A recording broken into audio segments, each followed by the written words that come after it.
Fala aí, seus mal acabados. Olha aí, ó, se você quiser instalar o bagageiro na sua e-bike, tem no Mercado Livre, tem um monte de loja de bicicleta aí, ó. Ele precisou ficar um pouquinho levantado ali da base, ó, porque eu fiquei com medo de... Ela não tem suspensão, mas só para não encostar muito na roda aqui, ó. Aí se você tem a perna mais longa, o meu quadro é um M, e eu sou perna curta, então tem que andar com canota assim, não tão alto. Aí ele fica nessa posição, ó. Pode baixar um pouquinho mais se quiser, bem reforçado. Diz ali que é para 30 quilos, ali consta que é para 30 quilos. E provavelmente é para mais, né? Mas eles colocam um pouco menos. E outra dica aqui também, ó.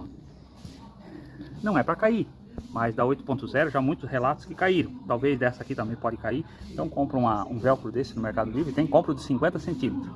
Ele abraca bem ali. Ou então põe um elástico, né? Mas é bom prevenir, para não ficar na estrada. Pensa, cair uma bateria dessa, quebrar a trava daí. El cagol. Tchau, seus mal acabados. Se inscrevam no canal aí. Fui.